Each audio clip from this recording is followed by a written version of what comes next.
और चलिए सीधे आपको गोंडा लिए चलते हैं, जहां मुख्यमंत्री योगी आदित्यनाथ का संबोधन इस वक्त हो रहा है। और विदेश मंत्रालय के राज्य मंत्री, लोकप्रिय स्थानीय सांसद माननीय श्री कीर्तिवर्धन सिंह जी,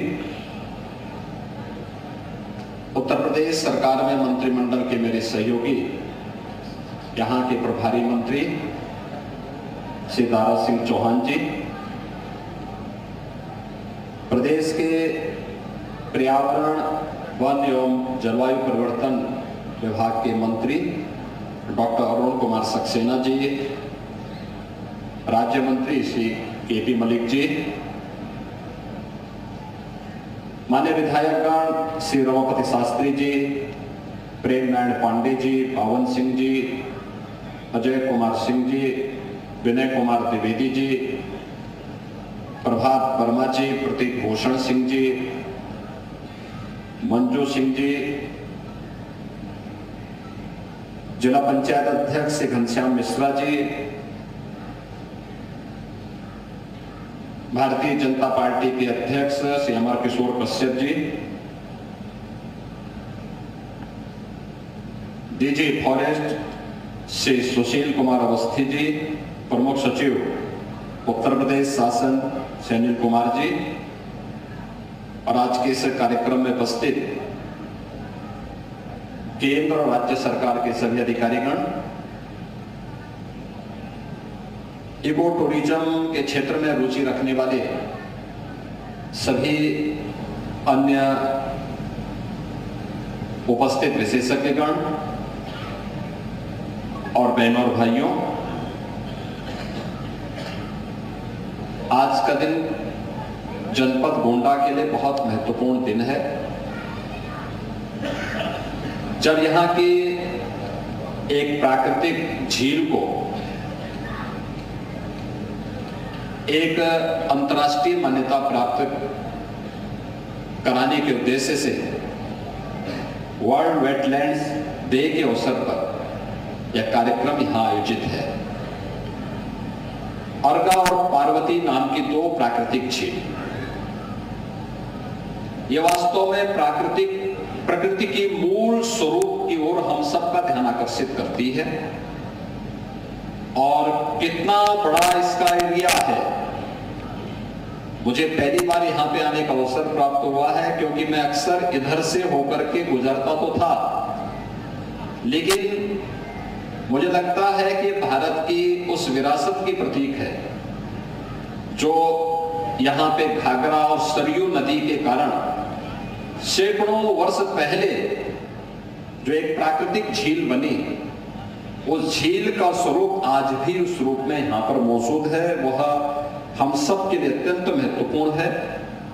और इस कार्यक्रम को यहाँ पर आयोजित करने के लिए मैं आदरणीय प्रधानमंत्री जी का, केंद्रीय पर्यावरण और वन मंत्री के रूप में यहाँ के लोकप्रिय सांसद को हृदय से धन्यवाद देता हूं कि उन्होंने इस कार्यक्रम को यहाँ पर आयोजित करके इसको एक मान्यता प्रदान करने का काम किया है।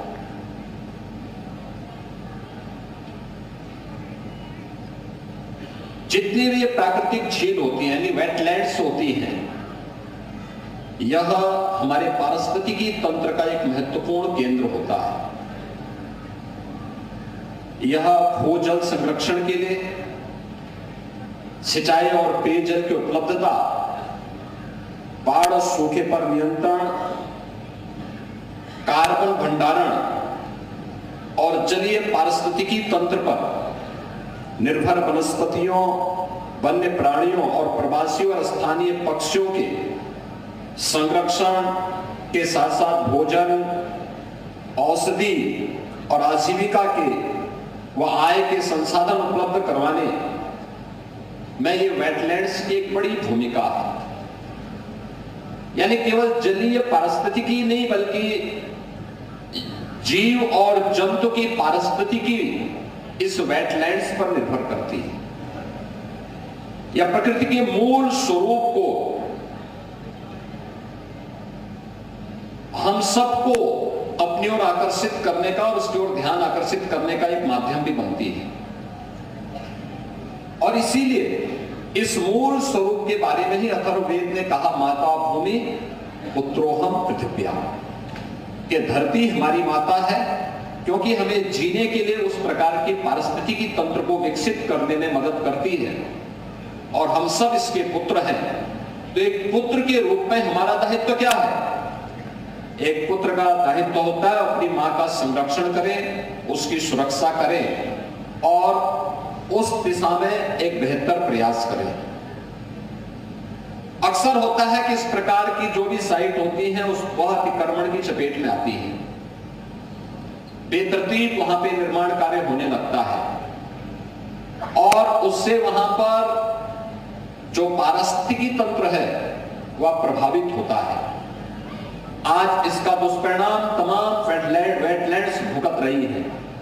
बहुत सारी जीव और जंतु की प्रजातियां इसके कारण नष्ट होती हैं, और इसी को ध्यान में रख करके जो रामसर साइट थी, रामसर का जो इस अंतर्राष्ट्रीय वेटलैंड्स कन्वेंशन में 1971 में यह तय हुआ था कि दुनिया को बचाना है तो हमें इस पर ध्यान देना होगा। ये रामसर ईरान के अंदर एक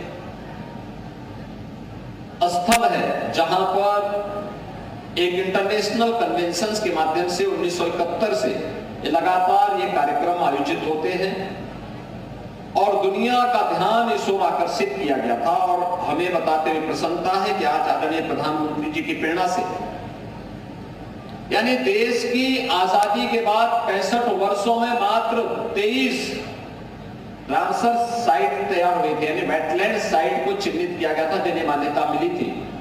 और पिछले 10 वर्ष में देश के अंदर 63 नई साइट को इसके लिए चिन्हित किया गया। यानी हमें अपने पारिस्थितिकी तंत्र को बचाने के लिए, भारत को समग्र विकास की दिशा में अग्रसर करने के लिए आज प्रधानमंत्री मोदी जी कितने आग्रही हैं, वह इसी से आप अंदाजा लगा सकते हैं। इस 65 वर्षों में हम लोगों ने लक्ष्य प्राप्त किया मात्र 23 का, और पिछले 10 वर्ष में हमने उस 23 साइट को बढ़ा करके आज 89 साइट तक पहुंचाने में सफलता प्राप्त की है।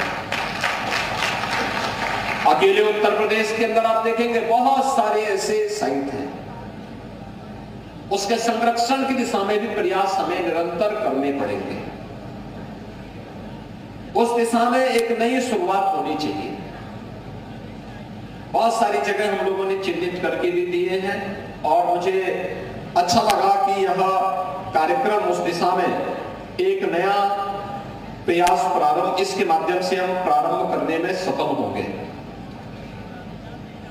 अगर यह वेटलैंड्स की दृष्टि से, अगर हमने इसको टूरिज्म की दृष्टि से विकसित किया, मैं भी देख रहा था वहां से कि कैसे कितने प्रकार की चिड़िया यहां पर बैठी हुई है। और याद रखना, ये यहां की स्थानीय भी है और प्रवासी भी है।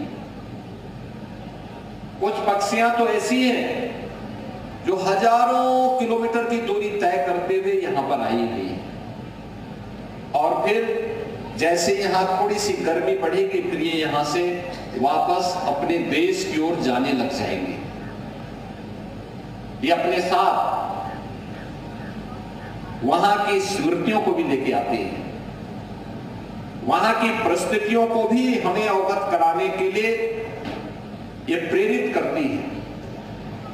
और याद करिए, जो एक छोटी सी पक्षी है कितने हजार किलोमीटर की दूरी तय करते हुए अपने आप आती है, हर बार आती है। ऐसा नहीं कि कभी वह गैप हो जाए, हर बार आती है फिर अपने समय पे वापस भी चली जाती है।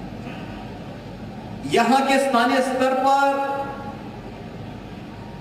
ढेर सारे रोजगार सृजन का एक माध्यम बनता है। याद रखना, टूरिज्म अपने आप में एक बहुत बड़ा माध्यम है अर्थव्यवस्था को सुदृढ़ करने का, रोजगार के सृजन का, और लोगों को अपनी साइट के बारे में चाहे वह इको टूरिज्म का हो, चाहे वह हेरिटेज का हो, और चाहे वह स्पिरिचुअल टूरिज्म का हो, ढेर सारे रोजगार के सृजन का माध्यम बनता है।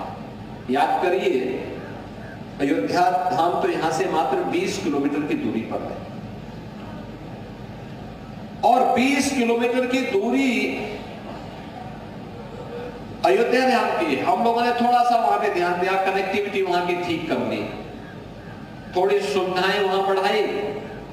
2016 में अयोध्या धाम में मात्र 2,35,000 श्रद्धालु या टूरिस्ट आया था, और 2024 में इनकी संख्या बढ़कर के हो गई है 16 करोड़ 11 लाख।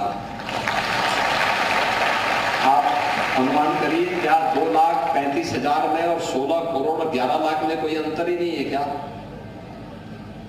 इससे वहां पे रोजगार के सृजन बढ़े हैं। कोई गाइड के रूप में, कोई रेस्टोरेंट के रूप में, कोई टैक्सी के रूप में, कोई होटल चला रहा है, किसी ने वहां पर होम स्टे प्रारंभ किया है, किसी ने वहां पे टेंट सिटी प्रारंभ कर दी है, कोई फूल पत्ती और अपने व्यवसाय के साथ जुड़ गया है। अलग अलग प्रकार के कार्य, अलग अलग प्रकार के लोगों को वहां पे प्रारंभ हुए हैं। और आज हम लोगों ने देखा कि यहां पर अर्गा पार्वती के वेटलैंड्स में यहां के आसपास के गांव और गांवों को भी उसके साथ जोड़ने के लिए जो प्रयास जिला प्रशासन ने किया है, महिला स्वयंसेवी समूह को प्रोत्साहित करते हुए यहां पर अमेजन के साथ मिलकर के उनके प्रोडक्ट को ऑनलाइन सेल किया जा सके। ये प्रोडक्ट अपना देंगे, अच्छी पैकेजिंग। अब तक होता क्या था, प्रोडक्ट तो हमारे लोग अच्छा बना लेते थे, लेकिन हमें मार्केटिंग समस्या थी और पैकेजिंग की भी एक समस्या थी। अब पैकेजिंग के लिए भी उनको तैयार कर दिया गया, अच्छी पैकिंग हो रही है, और मार्केटिंग के लिए इस प्रकार की संस्थाएं आपके बीच आ रही हैं, उसको मान्यता मिलेगी, लोग प्रोडक्ट के पीछे जाएंगे, लोगों को भी यहाँ के स्थानीय स्थितियों के बारे में जानकारी मिलेगी। महिला स्वयंसेवी समूह एक बहुत बड़ा काम कर सकती है आत्मनिर्भरता की दिशा में, जो प्रधानमंत्री जी बार बार जिसकी ओर ध्यान आकर्षित करते हैं कि वोकल फॉर लोकल। आत्मनिर्भरता का लक्ष्य हम तब प्राप्त करेंगे जब स्थानीय स्तर पर लोग उन चीजों के बारे में बोलना प्रारंभ करेंगे, उसको देखना प्रारंभ करेंगे, उसकी खरीदारी करना प्रारंभ करेंगे। याद करिए,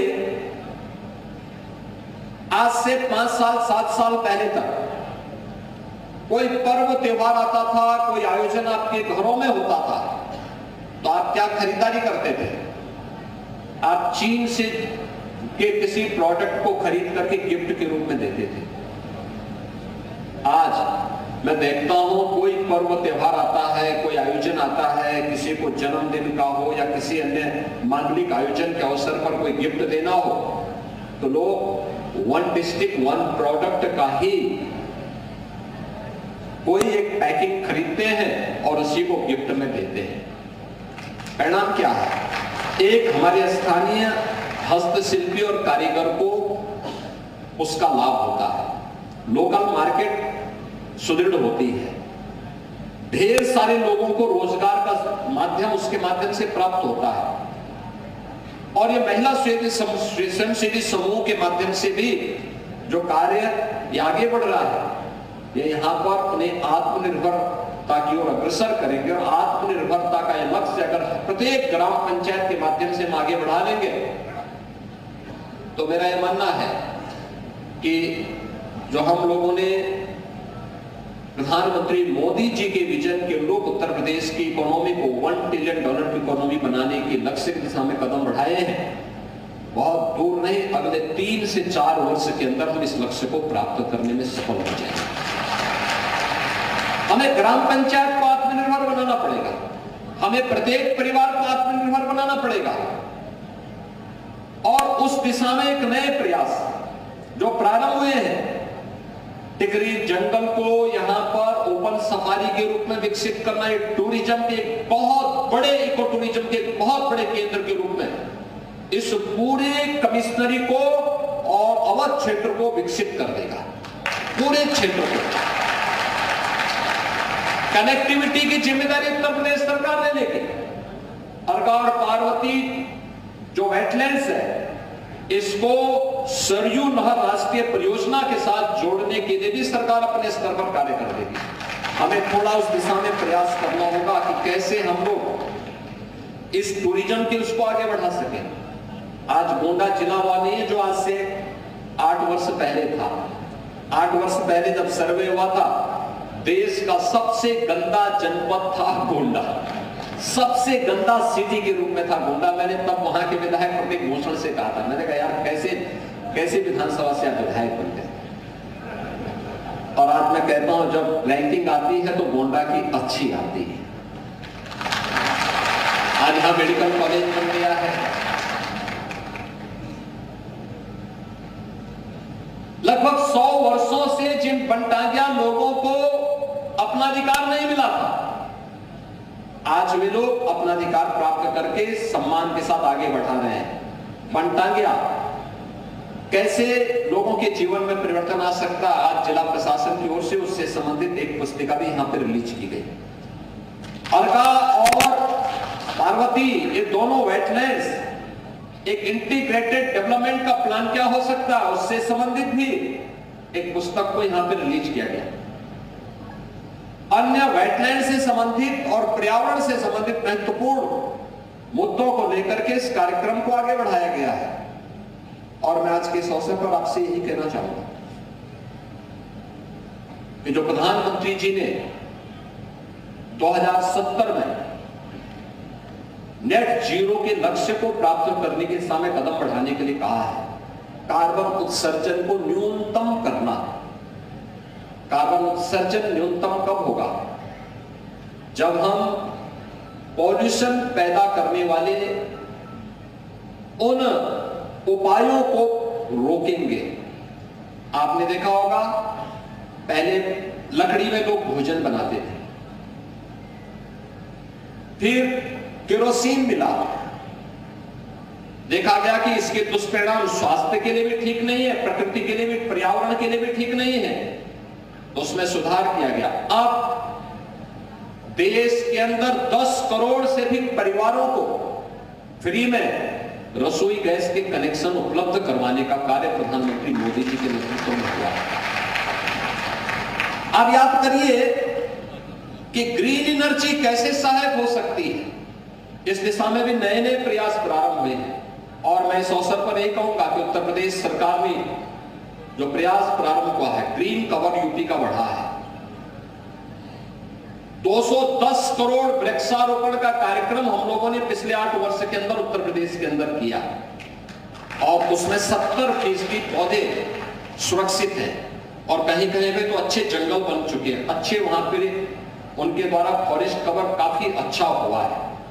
हमें इस दिशा में नए प्रयास करने चाहिए। गोरखपुर में इस दिशा में हम लोगों ने एक जटायु संरक्षण केंद्र भी बनाया है। मैं अक्सर उधर देखता हूं, बहुत अच्छा काम वहां पर हो रहा है। और भी जगह हम लोगों ने इस दिशा में नए प्रयास प्रारंभ किए हैं। ये प्रयास आगे बढ़ेंगे इस विश्वास के साथ। वेटलैंड्स इंटरनेशनल डे के अवसर पर मैं एक बार फिर से वर्ल्ड वेटलैंड डे के अवसर पर आप सबको बधाई देता हूं। इस दिशा में प्रयास करने वाले सभी उन विशेषज्ञों का मैं हृदय से अभिनंदन करता हूं। आप सबके प्रति अपनी शुभकामनाएं देते हुए प्रदेश और केंद्र दोनों सरकारों के द्वारा जो प्रयास प्रारंभ किया गया है, संबंधित मंत्रालय और विभागों को हृदय से धन्यवाद देते हुए अपनी वाणी को विराम देता हूं। धन्यवाद।